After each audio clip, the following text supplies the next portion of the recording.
네, 오늘은 첫 코너로 문을 열겠습니다. 돈이 되는 뉴스 한국투자증권 이프랜드예요. 김민진 차장과 함께합니다. 안녕하세요.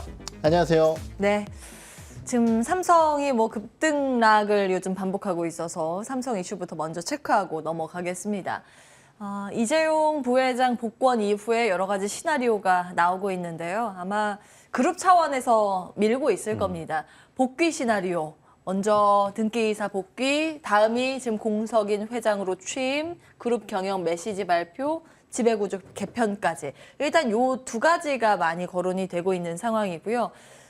그룹 경영에 대해서 어떤 내용이 나올까도 사실 시장에서 많은 관전 포인트로 제시가 되고 있습니다. 다음 보시죠. 일단 창립 기념일 맞춰서 11월 1일 정도에 회장으로 승진되지 않을까라는 관측입니다.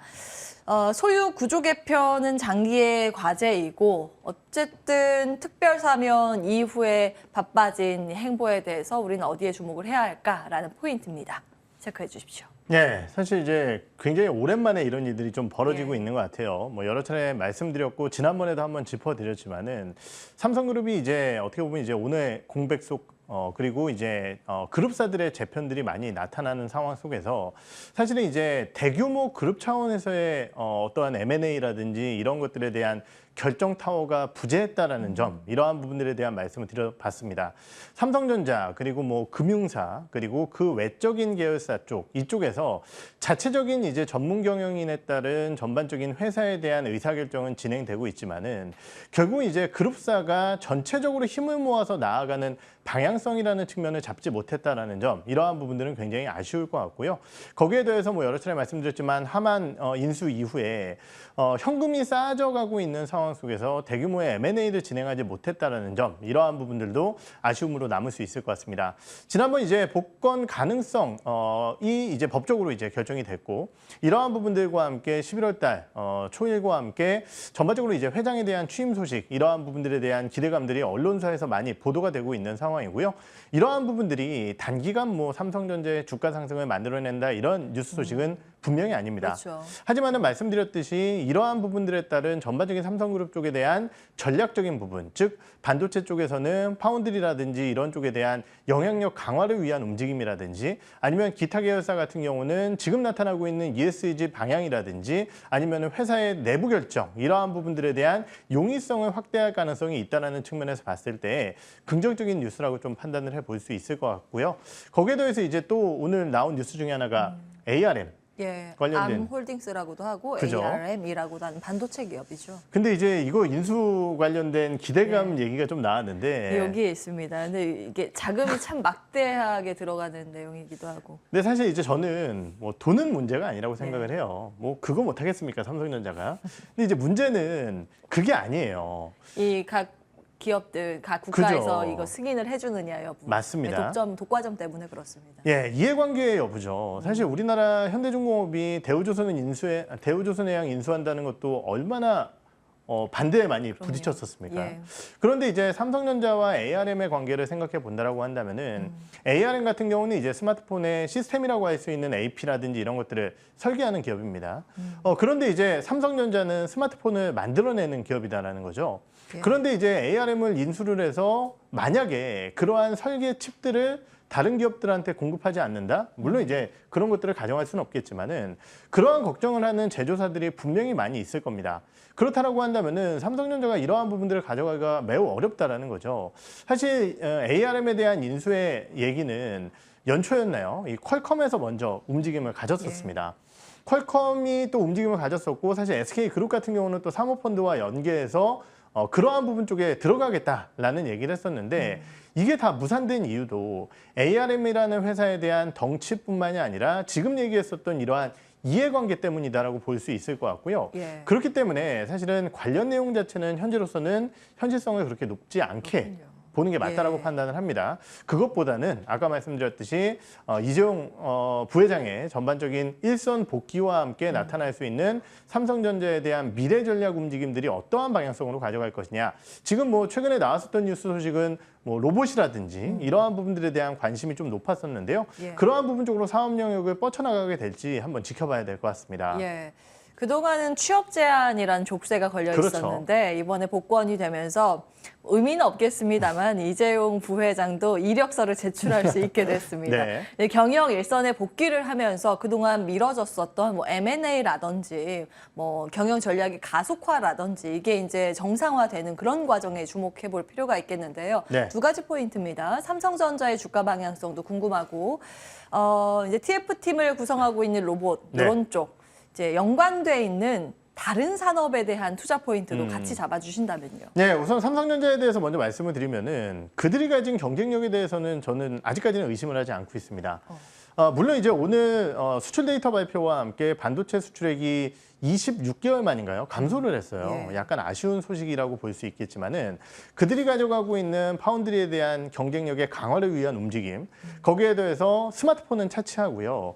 가전 쪽에서의 영향력, 거기에 대해서 OLED 디스플레이에 대한 강점 이러한 것들을 종합적으로 고려해 봤을 때 삼성전자 그리고 이제 반도체 사이클이라는 것은 말 그대로 사이클입니다. 지금은 다운 사이클이지만은 언제든 업 사이클로 변화가 될 수 있거든요. 시간이 지나면은 그렇기 때문에 좋아질 만한 내용은 분명히 있는 기업이다라고 평가를 하고 있습니다. 다만 단기적으로 봤을 때는 말씀드렸던 셋업 종군들에 대한 부진 이에 따른 디램과 낸드에 대한 가격 하락이 만들어낸 실적에 대한 압박 부분이 워낙 크다라고 판단되어지기 때문에 중장기적으로 접근하시지 않는다라고 한다면 삼성전자에 대한 단기 접근은 좀 어렵다라고 판단을 하고 있고요. 예. 로봇 사업 같은 경우는 여러 차례 말씀드렸지만 그럼 삼성이라는 회사가 우리나라의 로봇 기업들에게 인수에 대한 손을 뻗칠까? 가능성은 낮다라고 판단을 합니다. 그렇죠. 그렇다라고 한다면은 결국은 해외 쪽 기업 쪽에 인수를 했을 때 그쪽에 납품할 수 있는 기업이라든지 아니면은 자체적으로 봤을 때 로봇의 필수 부품이나 이런 것들을 만들어내는 기업들 이런 쪽에 대한 관심도가 좀 높아질 가능성이 있다는 측면에서 종목에 대한 선별 압축이 좀 필요하지 않을까라는 판단을 드릴 수 있을 것 같습니다. 자, 선별까지 해주셔야겠죠. 네, 종목을 본다라고 로봇에만. 한다면은 예. 최근 이제 가장 로봇 관련주 중에서 좀 세게 올라왔었던 기업이 유일로보틱스라는 기업이 버텨냈었고요. 네. 거기에 대해서 실적적인 측면으로는 SPG라는 기업이 로봇에 들어가는 필수 부품을 만들어내고 있는데 국산화 선두주자입니다. 그렇기 때문에 이 두 개의 기업을 저는 주로 보도록 하겠습니다. 예. SPG와 유일 로보틱스 로봇주 안에서 부품의 강점을 가지고 있는 기업에 주목하셨습니다. 삼성전자는 아직까지는 거리두기가 필요하다라는 말씀 주셨고 수출 데이터 상으로 반도체가 이번에 아쉽게 나왔다 네. 말씀을 주셨는데 그에 따라서 지금 SK 하이닉스에 대해서 NH투자증권에서 목표가 하향 조정 나왔다라는 점도 참고해 보셔야겠습니다. 3분기 영업이익 예상보다 부진할 가능성이 점쳐지고 있기 때문에 그 점까지 정리해 드리고요. 다음 기사 넘어가겠습니다. 자, 이번에는 지분 경쟁 소식. 사실 이거는 번외 사실 펀더멘탈과 무관한 소식이긴 한데 또 투자자의 관점에서 보면 또 재밌는 내용이지 않습니까? 네. 보겠습니다. 고려아연 지금 지분 경쟁 불붙는 건 아닌가 하는 추정이 꽤 근거 있는 합리적인 추정이 나오고 있습니다. 고려아연 지분 구조 보시면 장시일과 우호 지분이 한 31.4% 되고 최시일과 우호 지분이 27.37% 정도 됩니다. 다음 보시면요. 근데 요즘 기타 법인에서 계속 고려아연의 지분을 매입을 하고 있는데 네. 아직 그 기타 법인이 누구인지는 밝혀지지 않고 있습니다만 어디에 백기사인가 이걸 또 추적해가는 과정도 재미있죠. 어쨌든 이러한 지분 경쟁에 대한 가능성이 추측되면서 고려아연의 주가도 최근 단기간에 많이 뛰어 있는 상황이고요. 최씨 장씨 일가가 73년째 동업을 했는데 요거 이제 분리될 가능성에 초점이 맞춰지면서 영품 그룹도 어제 또 주가 급등이 있더라고요. 우리는 어떻게 해석해야 되겠습니까? 네, 사실 이제 제가 오늘 그가 아니니까 예. 사실 이런 부분들에 저희가 대한 내용은 추측할 수밖에 없습니다. 네, 스토리예요, 다. 하지만은 분명한 것은요. 70년이라는 긴 시간 동안 1세대부터 이어져 온 끈끈한 부분이 분명히 그렇죠. 있겠지만은 밑으로 내려오면 내려올수록 이거 내 맘대로 좀 하고 싶다라는 생각들. 왜냐면 이제 기사에서 나온 내용이 그거거든요. 예, 그 다음 세대로 넘어가면서. 그렇죠. 결국은 이제 그러한 상황 속에서 고려아연이라는 회사가 가져가고 있는 지금까지 이제 비철금속에 대한 안정적인 재련에 대한 금속에 대한 안정적인 재련에 대한 이익뿐만이 아니라 고려아연 같은 경우는 신사업을 통한 성장성의 확장을 꾀하기 위해서 굉장히 노력을 많이 하고 있는 기업이에요. 예. 그러기 위해서는 의사결정에 대한 자율화가 분명히 필요합니다. 근데 말씀드렸듯이 이러한 부분에 노이즈가 생기게 된다라고 한다면은 사실 시장에서는 계열 분리라는 카드가 나올 가능성이 있다라고 생각을 하는 거거든요. 예, 단순 이제 추측입니다. 그렇죠. 예. 그리고 지금 말씀드렸듯이 고려아연이 최근 여러 가지 2차 전지 쪽에 대한 사업을 진행하다 보니까 이러한 부분들에 대한 내용이 더 불거지는 게 아닌가라는 판단이 드는데 현재로서는 말씀드렸듯이 양사가 모두 다 부인을 한 상황입니다. 그렇기 예. 때문에 이러한 부분들에 대한 내용 자체는 판단하기가 좀 어렵다라고 말씀을 드리겠고요. 예. 다만 이제 고려아연을 가진 주주분들 입장에서는 제가 보기엔 천만다행입니다. 예. 왜냐면은 고려아연이라는 회사가 최근 V자 반등하기 전에 주가가 단기적으로 굉장히 급락을 했었죠. 떨어졌었죠. 예. 여러 가지 이유가 있겠지만은 경기 침체 우려에 따른 전반적인 메탈 가격에 대한 하락 이러한 부분들에 따라 고려아연이라는 기업도 아무래도 이제 그러한 부분들에 따른 실적 하락이 나올 수밖에 없다라는 우려감들 이러한 부분들이 주가의 하락을 만들어냈고요. 신사업에 대한 기대감은 분명히 유효하지만은 이거 반영되기까지 시간이 한참 걸릴 겁니다. 예. 그렇기 때문에 까딱하다가는 고점에서 물리신 분들 같은 경우는 굉장히 오랫동안 쉬어갈 수도 있었다라는 거죠. 하지만은 이번 여러 가지 이제 지분 경쟁 관련된 이슈와 함께 주가가 급등을 했기 때문에 이러한 부분들에 따른 전반적인 보유자들의 탈출 영역은 가능해졌다라고 좀 표현을 해볼 수 있을 것 같고, 그럼 이제 주가가 더 올라가는 거 아니냐 이렇게 생각을 하시는 분들도 있으실 것 같아요. 이런 얘기 나오면은 과거에 한 두세 배 급등했었던 한진칼이 맞아요. 떠오르기 때문에 그렇습니다. 네. 물론 그때 지분 격차는 굉장히 미세했고 그랬었죠. 이 앞장 보시면요. 지분 격차가 지금 나오고 있는 게 좀 상당히 큽니다. 네, 예. 그래서 과연 이제 지분 경쟁이 얼만큼 갈 것인가, 시세에 얼마만큼 영향을 줄 것인가는 따져봐야겠지만 이제 과거에 대한 그 기억 때문에 그렇죠. 고려아연을 보게 되는데 그럼 보유자의 영역이라는 말씀이세요? 네, 말씀 주셨듯이 4% 정도의 차이, 어떻게 보면 이제 작으면 작다라고 할 수 있지만은 예. 사실 그렇게 작은 지분의 차이는 아닙니다. 그리고 이제 지분을 많이 가지고 있는 운용사들이라든지 아니면 연기금이라든지 이런 쪽 같은 경우는 사실 이러한 지분 경쟁 쪽에서 어느 정도 한쪽에 손을 들어주기가 좀 굉장히 애매한 입장이라는 거죠. 예. 변화를 원치 않을 수도 있고요. 예. 그렇기 때문에 두 개의 기업 자체가 정말 지속적으로 지분 경쟁을 한다. 그리고 백기사를 찾아 나선다. 예전에 이제 한진칼 같은 경우는 뭐 별의별 기업들이 다 끼어들었었죠. 거기에 더해서 사모펀드의 직접적인 주식 매수도 엄청나게 일어났었고요. 맞습니다. 거기에 더해서 그때 한진칼 같은 경우는 유통 물량 자체가 굉장히 적었습니다. 적었어요. 예. 그래서 이제 주가가 좀 많이 올라왔었는데요. 고려아연 같은 경우도 사실 유통 물량이라든지 이런 것들이 엄청나게 많은 회사는 아니다라는 점을 말씀드리겠지만은 결국은 이제 한진칼이 그러한 이슈가 끝난 뒤에 주가가 어떻게 됐는지를 판단해 본다라고 한다면은 고려아연 같은 경우도 그 길을 무조건 따라갈 것은 아닙니다. 왜냐하면 훨씬 더 펀더멘탈이 현재로서는 튼튼한 기업이기 때문이죠. 예. 하지만은 이러한 뉴스 자체가 주가의 상승을 무조건 담보하지는 않는다라는 측면과 함께 해당 이슈들이 계속적으로 뉴스와 함께 재생산돼야 주가가 움직일 가능성이 높기 때문에 결국 이제 단기적인 모멘텀을 바탕으로 매매를 잘하시는 분들의 접근 영역이 아닐까 이렇게 생각을 하고 있습니다. 예.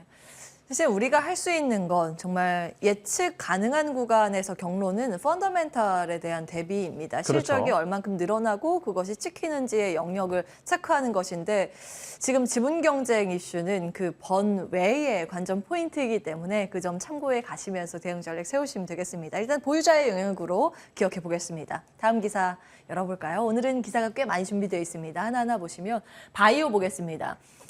바이오 기업의 신규 상장 건수가 많이 지금 줄어들고 있다는 게 체감적으로도 아마 많이 느끼실 겁니다. 네. 이 바늘 구멍을 뚫은 바이오 기업들 이제 봐도 되지 않을까? 과거에 이렇게 들어가기 쉬웠다면 요즘에는 좀 아니니까. 다음 보겠습니다. 올해 주요 바이오 기업 주가 등락률 나와 있는데요. 사실 상장 전부터요. 이 루닛 같은 경우에는 굉장히 기대주였어요. 네. 그리고 상장 이후에도 흐름 좋았고 에이프릴 바이오 같은 거 좋았습니다. 근데 이쪽은 30% 이상의 하락률이네요. 예, 부진한 모습입니다. 이제 옥석을 가릴 필요는 있는데 다음 보겠습니다. 그동안 사실 바이오주들이 오랫동안 길을 펴지 못하고 있는 상황에서 지금 그나마 이런 어려운 그 문턱을 넘은 바이오에 대해서는 눈여겨볼 때가 되지 않았을까. 예, 이제 순환매 관점에서 이야기가 나오는 것 같습니다. 네. 어떻게 보십니까? 사실 이제 IPO 시장이 굉장히 이제 예. 차가워졌다라는 부분을 느낄 수 있는 것 같고요. 그러면 이제 바이오 쪽에 대한 빈자리를 어디가 채웠을까라고 생각을 해보면은 제가 보기에는 2차 전지라든지 이런 쪽들이 많이 채운 것 같아요. 일명 태조이 방법. 그렇죠. 예. 그러다 보니까 사실은 전반적으로 이제 우리나라의 성장 대표주라고 할 수 있는 바이오텍들에 대한 전반적인 상장이 제한적이고 이런 것들은 사실 이제 시대의 흐름입니다. 예. 우리가 이제 흔히 벤처 캐피탈이라고 하는 회사들 그리고 뭐 여러 가지 이제 투자에 대한 흐름을 가져가는 회사들 같은 경우는 시대의 흐름에 맞춰서 더 높은 수익률을 올릴 수 있는 기업 쪽에 프리-IPO라든지 여러 가지 사전 투자를 진행을 해야 되는데 바이오 쪽 같은 경우가 지금 수년째 그러한 모습을 보여주지 못하다 보니까 사실은 이러한 일들이 벌어지고 있다라고 볼 수 있을 것 같고요. 그나마 이제 다행스러운 부분이라고 한다면은 첫째는 몇몇 개의 기업이 주가가 올라오긴 했지만은 이 정도의 주가 상승이라고 한다면 저는 사실 올랐다고 표현하기에도 민망할 것 같아요. 예. 왜냐면은 최근에 상장한 몇몇 개 기업들 같은 경우는 상장 이후에 2배, 3배 올라간 기업들도 굉장히 많거든요. 그렇기 때문에 이러한 부분들이 뭐 주가가 올랐다고 해서 부담스러운 자리는 아니다라는 점 첫 번째 말씀을 드릴 수 있을 것 같고요. 두 번째는 거의 1에서 2년가량 주가의 하락을 만들어냈었던 일부 바이오 섹터들의 반등이 나오고 있다는 점, 이러한 부분들이 최근에 이제 부진했었던 IPO 관련주라든지 아니면은 전반적인 바이오 시장 내에서의 온기를 좀 만들어내는 요소가 아닐까라고 판단을 하고 있고요. 그렇다고 한다면은 뭐 지난 시간에도 좀 말씀을 드렸지만은 현재 시장 내에서 그리고 현재 바이오 섹터 내에서 어느 쪽이 시장에서 주목을 받고 있느냐 이 부분에 포커스를 맞추고 그쪽에 핀셋 대응 전략을 좀 가져가는 게 좋다라고 저는 말씀을 드려보도록 하겠습니다. 예. 자, 그러면 또 눈여겨보시는 종목이 있는지도 궁금하고. 네, 제가 이제 지난 시간에 이런 말씀을 드렸었던 것 같아요. 지금 바이오 쪽에서 가장 시장에 관심을 받고 있는 쪽은 항암제 관련 쪽이다. 특히 이제 차세대 항암 쪽이다라고 예. 말씀을 많이 드렸었던 것 같습니다. 최근에 이제 주가가 급등한 유틸렉스라든지 아니면은 상한가를 기록했었던 앱클론. 그리고 오늘 개장 전 뉴스 발표와 함께 장중 급등세를 물론 이제 지금은 조금 상승폭을 둔화시키기도 했지만은 박셀바이오 같은 경우도 항암 치료제 관련된 기업입니다. 예. 그렇기 때문에 지금 시장에서는 9일 날리스 에스모에 대한 이슈와 함께 항암 치료제에 대한 데이터를 발표하는 기업들의 포커스가 좀 맞춰져 있다는 측면에서 봤을 때 관련주 중에 하나를 좀 관심 있게 보시는 게 좋지 않을까 이렇게 생각을 하고 있습니다. 예.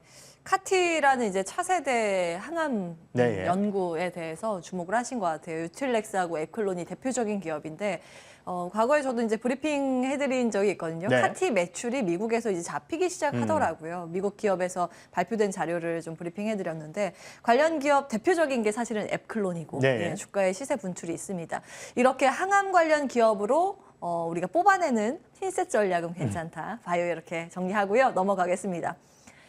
자, 마지막 기사 볼까요? 반도체 성장주 개인 투자자분들께서 많이 사들였습니다. 근데 주가 수익률이 좋지 못했죠. 카카오뱅크가 11% 하락률이고 HMM 우리가 과거에 흠슬라라고 정말 각광을 네. 많이 받았었는데 요즘엔 좀 부진해요. 10% 마이너스입니다. 다만 외국인과 기관은 요즘 타율이 좋은 편, 특히 이제 기관이 좋았는데 그렇죠. 외국인 보시면 LG 에너지 솔루션으로 9%, 9.6%, 뭐 삼성 SDI, 현대 미포조선 이런 것들로 지금 수익 챙기고 있고요. 기관은 거의 대부분의 종목으로 수익을 누리고 있습니다. 한진칼 정도만 마이너스고 한화솔루션 20%대, 고려아연 여기 들어가 있네요. 네. 40%대, S-오일, 하나금융지주 이런 것들도 담고 있습니다. 자, 다음 보겠습니다. 이런 걸 보면 사실 참 마음은 아프긴 한데 계속해서 기관이 뭐 사는지를 봐야겠다라는 생각을 다시 한번 하게 되는 것 같아요. 일단 외국인은 2차 전지, 자동차, 조선으로 수익률 선방하고 있고 기관은 뭐 다 담고 있습니다. 네. 사실은 국내 기업들의 정보가 기관이 좀 빠르잖아요. 그래서 고려아연을 담은 게 아닌가라는 합리적인 의심을 해보면서 전략 주십시오. 예, 우선 이러한 부분들을 생각을 해봐야 될 것 같아요. 최근에 이제 외국인들의 매수세가 지난달부터 거의 6조 원, 오늘 제외하고입니다. 5.9조 원 가까이 들어왔음에도 불구하고 왜 외국인들이 샀던 기업들의 수익률이 그렇게 좋지는 않았느냐. 예. 물론 이제 바닥에서는 올라오긴 했죠. 하지만은 외국인들의 매수 금액을 감안했을 때 사실 수익을 많이 냈다라고 하기는 좀 어려울 것 같아요. 이것은 기관들과의 매매 행태의 차이가 아닐까라는 판단이 드는데요. 기관 같은 경우는 최근 한 1, 2년간의 흐름을 살펴보게 되면은 단기적인 부분으로서의 그때그때 맞는 테마 쪽에 대한 이 테마라는 것이 정말 뭐 나쁜 테마가 아니라 시류에 맞는 테마 쪽에 대한 흐름을 단기적으로 잘 끌고 갑니다. 하루는 컨텐츠 샀다가 하루는 에너지 샀다가 하루는 뭐 2차전지 샀다가 이런 매매를 굉장히 잘하거든요. 예. 그러다 보니까 이제 수익률이 조금 더 빠르게 올라올 수 있는 것이고 외국인들 같은 경우는 아무래도 이번에 들어온 자금 자체가 뭐 MSCI 지수 리밸런싱에 대한 이슈도 좀 있을 것 같고요. 이러한 부분들과 함께 추가적으로는 중장기적인 부분으로서의 미국 자금에 대한 유입 가능성이 좀 높게 점쳐지고 있는 상황입니다. 해당 자금 같은 경우도 물론 중장기적인 성장성을 무시하지는 않습니다.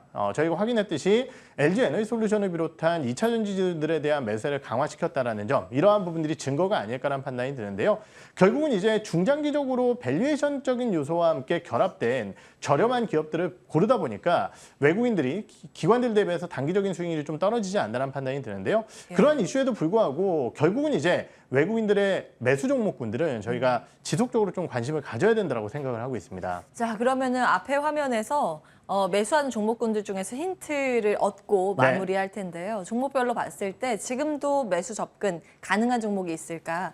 이 기관부터 보고 외국인 넘어갈게요. 기관이 먼저 나왔네요. 예, 기관 같은 경우는 제가 생각을 안 해봤는데. 예, 근데 태양광이나 네. 풍력 이런 거 담고 있다는 게 특징인 것 같아요. 이들은 어차피 제가 말씀드렸듯이 주도주 담고 있습니다. 예. 주도주들 같은 경우는 계속적으로 좀 좋은 투자 전략을 들였었기 때문에 뭐 하나의 종목보다는 최근에 관심을 갖고 있고 각광을 받고 있는 에너지 섹터라든지 친환경 이런 쪽에 대한 관심도는 조정 시에는 지속적으로 관심을 가지시는 게 좋으실 것 같고요. 자, 친환경이라고 하면 태양광, 풍력, 수소, 전기차. 그렇죠. 어떤 게 제일 나아 보여요? 뭐 사실 4개의 우위를 말씀드리기에는 분명히 어려울 수 있을 것 같습니다. 하지만은 어닝적인 측면으로 접근을 한다라고 한다면 당연히 2차전지 쪽이 조금 더 편안한 자리일 것 전기차 같고요. 배터리, 예, 성장성으로 본다라고 한다면 저는 풍력 쪽에 포커스를 풍력. 좀 맞출 수 있을 것 같습니다. 예, 배터리 풍력 기억을 하면서 기관 보겠습니다. 이제 투자의 아이디어는 기관 쪽에서 잡아야 된다고 말씀을 주셨기 때문에 기관 네, 외국인이죠. 외국인이죠. 예. 외국인. 예. 외국인 쪽에서는 상당히 고민이 많았는데요. 저는 주가가 못 올라온 기아를 좀 기아. 포커스를 맞춰볼까 합니다. 사실 재미가 없을 수도 있지만은 기아 쪽에 포커스를 맞춘 이유는 뭐냐면요. 3분기 어닝 시즌이 이제 한두 달여 지나면은 다가오게 됩니다. 그러면은 10월 달에 이제 실적 10월 말경에 이제 발표를 하게 될 텐데 예. 일반적으로 이제 9월 중순부터 9월 말경에는 어닝 종목군들에 대한 관심도가 높아지게 되고요. 그러면 3분기의 실적이 무슨 기업들이 좋을까를 생각해 보면은 사실 환율 효과라든지 그리고 오늘 수출 데이터에서 확인했듯이 자동차 쪽 수출 괜찮았거든요. 그렇다라고 한다면은 자동차 업종군들의 3분기 실적은 별로 문제가 없을 것 같습니다. 물론 지금 자동차 업종군들의 가장 큰 문제는 예. IRA 법안 통과와 함께 보조금 관련된 이슈일 것 같은데요.